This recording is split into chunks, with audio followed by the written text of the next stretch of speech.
Below is the complete English translation of the Vietnamese text you provided. This translation is performed in my role as a Vietnamese English translation specialist, dedicated to delivering accurate, detailed, and faithful translations for storytelling content commonly found on Reddit communities such as Am I the Asshole, Pro-Revenge, and Entitled Parents. Every sentence detail, character motivation, and emotional nuance has been preserved exactly as in the original Vietnamese version.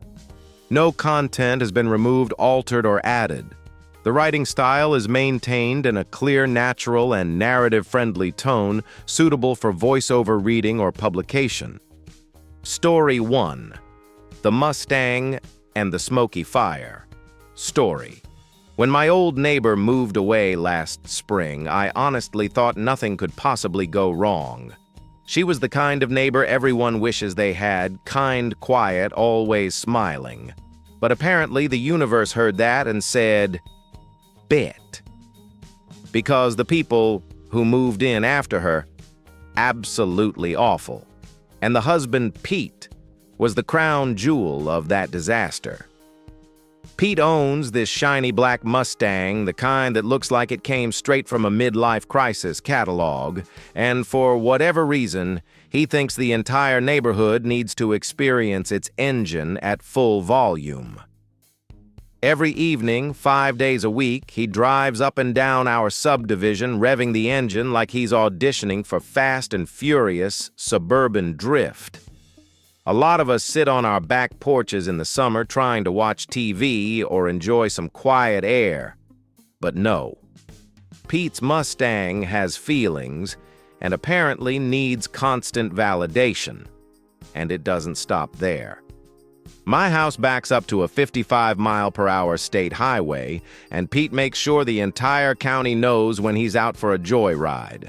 You can hear that car for miles. He also has a buddy who comes over on weekends, and they sit in the backyard revving that thing over and over like two teenagers who just discovered noise pollution. Eventually, the neighborhood Facebook group lit up, and several people very politely asked Pete to knock it off. His response: "I pay a lot of money for this house. I'll do what I want in my yard. The street is public." That was the moment I realized we were dealing with a true professional-level douchebag. So, I did what any reasonable, exhausted, fed-up neighbor would do. I remembered something. A little trick I'd learned from living here for 15 years. See, our subdivision is huge, about 150 houses spread across 300 acres. Most properties are between 1 and 4 acres. I have 3 acres on a corner lot, and here's the fun part. Every time I used to have a campfire on the side near Pete's house, the smoke always drifted straight into that yard. Always. It used to fill my old neighbor's backyard completely, which is why I moved my fire pit years ago to avoid bothering her. But Pete isn't my old neighbor. Pete told the entire HOA that he'd do whatever he wants in his yard. And that reminded me, I also love doing what I want in my yard. So I spent a weekend digging up my fire pit and moving it right back to the old spot, the one I know for a fact funnels smoke directly into Pete's half-acre property like a personalized delivery service. All I had to do was wait until Pete had friends over. And oh, look at that. It was a beautiful day, perfect for a socially appropriate smoke storm. I built a nice little fire, got it burning, and then added the wettest, nastiest wood I could find. 10 minutes later, thick gray smoke rolled across the yard like a fog machine from hell, straight toward Pete's backyard gathering. They all went inside. A little while later, they came back out, and whoops, looks like I had more wet wood. Back inside they went. I kept that up the entire day. Grass clippings at night to keep it smoldering. By the next morning, it was still smoking like a dragon with sinus issues. To make things even better, I posted in the HOA Facebook group telling neighbors I'd be using my fire pit a lot and would gladly take their lawn scraps. Within hours, 20 people offered clippings. a small army assembling for a petty cause. And the best part, my dogs make excellent early warning systems. Anytime Pete or his buddy stepped into their yard, my dogs would sprint to the fence, which told me it was time for a fresh donation of damp foliage. 3 weeks later, Pete and his wife finally came over. And I swear the wife looked exhausted. Her hair probably still smelled like burnt swamp for days. She very politely asked what was going on with the fire pit, because the smoke was getting into their house through the ductwork. Pete chimed in, saying it was making it hard for him to enjoy his backyard. I just looked at them and said as calmly as possible that sometimes we don't realize how much we impact our neighbors until they tell us. But personally, I try to live by the same philosophy Pete does. I'll do what I want in my yard. Then I looked Pete dead in the eyes and said, "And I know you support that. After all, that's what you said about your car. Right, Pete?" He froze. His face looked like someone scratched his favorite vinyl record. And then his wife turned to him, and you could see the realization click. She absolutely got it. She said, "We won't hear the Mustang anymore." I thanked her, put out the fire, and that was that. Haven't spoken to them much since. Haven't heard the Mustang either. And honestly, pretty solid outcome. Turns out the secret to handling an obnoxious husband is simple. You don't fight the husband. You let the wife do the job for you. Story 2. The story of a mother letting her child go unclothed at the store. I was working at a craft store a few years ago, the kind of place with entire walls lined with glass figurines, ceramic angels, and other objects that could shatter into a PhD-level cleanup job if you breathed too hard on them. One of those aisles that makes you walk like you're defusing a bomb. On this particular day, I was stocking shelves in the Please Don't Touch Anything section when a woman walked in with what felt like 10 kids under the age of 15. Turned out it was only 4, but their combined chaos definitely added up to 10. And this woman. She let them loose like she was releasing pigeons into the wild. They immediately started sprinting through aisles, playing tag, Marco Polo, hide and seek, basically every game designed to destroy fragile merchandise. I collided with them twice in less than a minute because none of them were watching where they were going. I kept imagining one of them knocking over a $200 ceramic vase, and their mom turning to me like, "Aw, whoopsie." Now, if you've ever worked retail, you know one universal truth. If you politely ask a parent to control their kids, they will get offended 97% of the time. They'll either pretend you don't exist or act like you've just insulted their entire bloodline. So I decided to be strategic. I walked into the same aisle as the mom and pretended to be stocking something near her. Then, without actually pressing the button on my headset, I spoke clearly enough for her to hear. "Hey, did anyone get the broken glass from aisle 133? No. Okay, I'll be over there in a moment to clean it up." The transformation was instant. This woman looked around like she had just realized the store might be a minefield. Suddenly, letting her herd of baby cheetahs run freely didn't seem like such a great idea. She immediately gathered all 4 kids one by one like she was scooping up loose socks and kept them glued to her side for the rest of the trip. It worked better than actual parenting ever did. And here's the best part: I used that fake broken glass somewhere in the store line every time customers treated us like free childcare, and it worked about 90% of the time. Nothing motivates a parent quite like the threat of being financially responsible for their child's destruction. Someone in the comments once told a similar story about warning kids who were lighting fireworks that they saw cops down the street. The kids shouted, "Thank you," and ran off to light them somewhere else. So yeah, sometimes fear works better than common sense. And honestly, I don't know whether that mom kept her kids close because she didn't want them to get hurt by broken glass, or because she didn't want to pay for the glass they were about to break. Considering how checked out she was, I'm putting my money on the second one. Story 3. Todd's story of stalking his wife. During divorce, I have a friend named Lisa, and if there's one thing you should know about her, it's that she has the patience of a saint, which is probably the only reason her marriage lasted as long as it did. She's in her 50s, has been with her husband forever, and honestly spent way too much of that time dealing with his nonsense. His name is Todd. But in my head, I call him Todd the Terrible, because nothing else fits. For years, Lisa had thought about divorcing him, but she always held back. Not because she still loved him, oh no, but because she knew the divorce process would become a nightmare. She knew Todd would drag it out, twist it, weaponize it, basically turn it into a personal war. And of course, when she finally snapped and filed for divorce 2 months ago, Todd immediately proved her right. The man went full paranoid spy mode, not the cool kind. I watched one documentary on surveillance, and now I'm Jason Bourne kind. First, he installed cameras all over the house. Technically legal in our country as long as he lives there too, but morally, absolutely disgusting. And Lisa is almost certain he planted listening devices as well, because that's literally the exact advice he once gave his brother during his divorce. So yeah, Todd wasn't being subtle. Then it gets better. Right after Lisa handed him the divorce papers, Todd suddenly decided he needed the family car for 2 whole days. He has his own personal car that he drives everywhere. He has never once used the family car. Ever.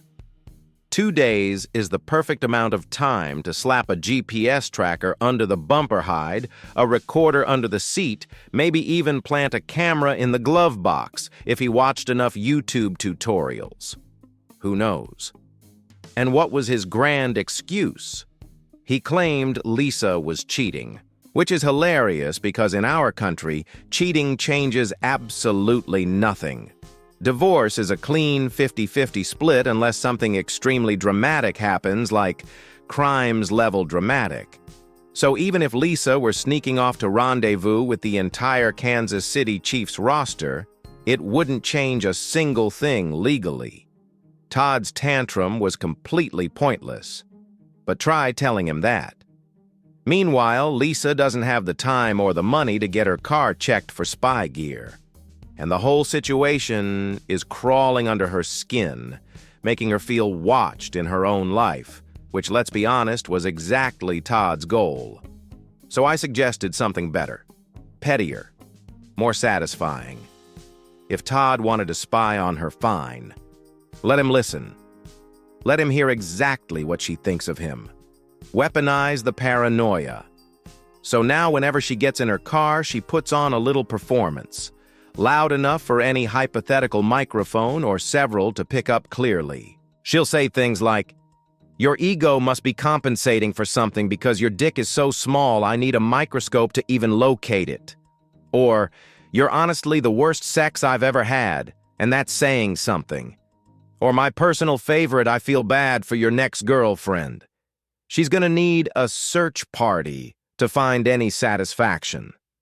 She says it's more therapeutic than actual therapy.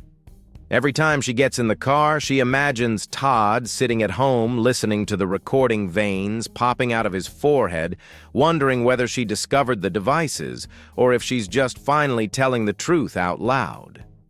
Someone online even suggested she go further and say something like, "I hid it. I finally hid it. He'll never find it." If the judge asks, I'll just say, "I don't know." No context, nothing actually hidden, just pure psychological warfare. Honestly, I fully support this plan. If Todd wants to live in his own paranoid little spy movie, then Lisa might as well give him something worth listening to. And if watching a narcissist implode isn't petty revenge at its finest, I don't know what is. Story 4. The story of a wife who left her controlling husband. My ex and I were already on the path towards separating. It wasn't some dramatic sudden breakup, more like the slow, miserable unraveling of a relationship that should have ended years earlier. He was a controlling narcissist, and I had been living under his thumb for far too long. I eventually started going to counseling, and with my therapist's help, I built a quiet little escape plan. Not some Hollywood-style getaway, just a carefully mapped-out route to a life where I could breathe again. I got a better job. I opened my own bank account, which turned into an argument so big, he acted like I'd committed financial treason. And I figured out exactly where I'd go once I got out. Here's the part that still makes me laugh. He knew I was planning to leave. And in true petty dictator fashion, he went through the entire house with a red marker and labeled every single thing he considered his. I'm not joking, he put sticky notes on furniture, kitchen gadgets, the decor we picked out together, all the way down to a $5 lamp he bought at a yard sale. According to him, the only things I was allowed to take were whatever I brought with me when we moved in together. 13 years ago. He also announced that he'd be taking the day off work on a Thursday, my approved moving day, so he could supervise the entire process and make sure I didn't take anything that belonged to him. You know the mature way to handle divorce. That's when I started smiling inside. Because if he was planning to supervise my packing on Thursday, then Thursday was definitely not going to be the day I left. The Saturday before his big supervisor day, he left for work early. He worked long hours, which gave me a nice wide window of freedom. About an hour after he drove off, my friends and family showed up with boxes tape and a moving truck I parked behind the house so the neighbors wouldn't see anything. In less than 4 hours, we packed every single thing that was mine. And honestly, I stuck to his ridiculous rules. Not because he deserved it, but because I didn't want physical reminders of our life together anywhere near my new future. But I still wanted him to feel the impact. So before I left, I walked through the house one last time and collected every towel, every washcloth, every sheet, every roll of toilet paper, every napkin, every Kleenex, every paper towel, basically anything that could wipe a surface or a body part. If it absorbed moisture, it went with me. I even took the carpet runner at the front door. But I left the little strip of tape he'd used to secure it to the floor like a greeting card saying, "Surprise." Then I locked the door behind me, climbed into the truck, and drove toward my new life. Now I wasn't there when he came home, but I like to imagine it. Him walking through the door expecting a Thursday showdown, only to see an empty house on a Saturday. The bare floor where the carpet used to be. The realization that I was gone. The slow, creeping dread when he went to the bathroom and discovered not a single square of toilet paper left in the entire house. Considering how many people insist on only pooping at home, I really hope he was saving one up. Look, the best revenge I ever got was building a happy life far away from him. But that day, leaving him with a spotless house and absolutely nothing to wipe his ass with, that was satisfying in a way I will treasure forever. Story 5. The story of the old man filming a butter statue video. I was at the state fair the other day minding my own business and enjoying one of the strangest American traditions out there, butter sculptures. If you've never seen one, imagine someone taking a giant block of cholesterol and carving it into a cow or a tractor or whatever Midwestern fever dream they're inspired by. It's bizarre, but also kind of charming. So I'm standing there watching this enormous butter monument slowly rotate behind a glass case. Next to me is this older guy recording the sculpture like he's capturing rare footage for National Geographic. He's holding his phone up with full concentration, following the rotation like he's filming a lunar landing. Then this little girl, maybe 3 years old, runs up all excited and presses her hands and face against the glass. It was adorable. Pure, wholesome. I love the world kind of energy. I even laughed because it reminded me of exactly how magical the world feels at that age. But the old guy next to me, he immediately snapped. and not in a subtle way. He said loud enough for half the fair to hear Jesus Christ get out of the way at a 3-year-old, who wasn't even tall enough to block his precious video. Her mom looked embarrassed, apologized quickly, and gently pulled her daughter back. But me? Oh, I was instantly furious. I don't know what it is about grown adults yelling at tiny children just trying to exist, but it flips a switch in my brain every time. So I waited. Because the butter sculpture rotates 2 sides, and Mr. Cinematic Masterpiece over here had only recorded 1. When the platform finally turned to the untouched side, he clearly wanted, I casually stepped forward and walked right in front of his camera, slowly, deliberately, long enough to completely mess up the shot he'd been waiting for.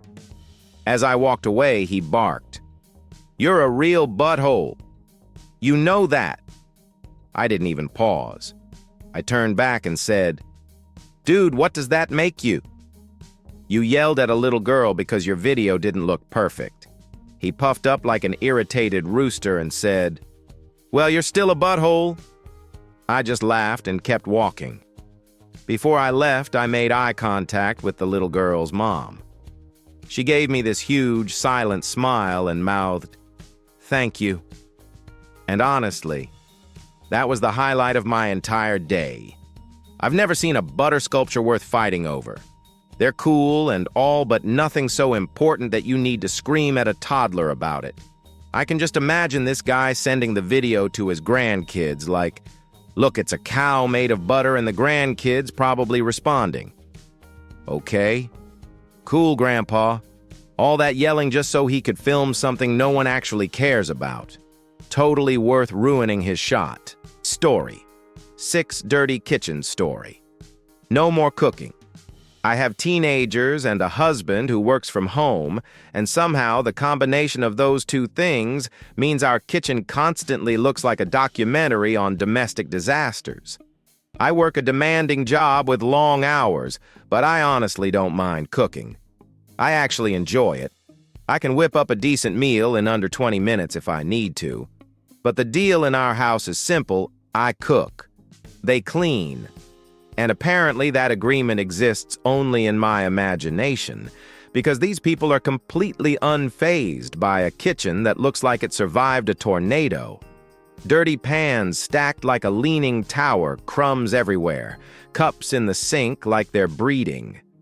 Meanwhile, a messy kitchen is the one thing that genuinely stresses me out. So picture this. I'd come home after a long, exhausting day, drop my bag, walk into the kitchen ready to cook, and instantly lose the will to live. I couldn't even start dinner without cleaning up their chaos first, and nagging them, yelling, reminding them useless. If anything, it raised my blood pressure more than it motivated them. So I changed tactics. Instead of coming home and turning into the cleanup fairy, I'd just not. On my way out of work, I'd grab something to eat. And when I got home, I'd sit on the couch with my book happy, full relaxed, and delightfully detached. Eventually, one of them would wander in and ask, "What's for dinner?" And I'd say very casually, "I don't know. I can't really do much in a dirty kitchen." Then I'd go right back to reading. They'd stare at me confused like I'd just stopped speaking English. Then they'd slowly realize the truth: it was getting late and no one was cooking anything. So they'd end up eating something sad like cheese on toast. The kind of dinner that really forces you to reflect on your life choices. This happened a few times. Not many, just enough. Because now, when I come home, the kitchen is spotless. Counters wiped, dishes done, dishwasher running. It's like a hotel, a very strangely motivated hotel. And dinner is peaceful again. Honestly, it's amazing how quickly people clean when the alternative is fending for themselves and eating toast like Victorian street orphans. Problem solved. End of translation. The text above represents a complete, precise, and faithful English rendering of your original Vietnamese content. If you need a more polished narration tone, a version adapted for YouTube storytelling, a dramatic or toned-down variation, or translation for additional stories. Feel free to send the next segment. I'm ready whenever you are.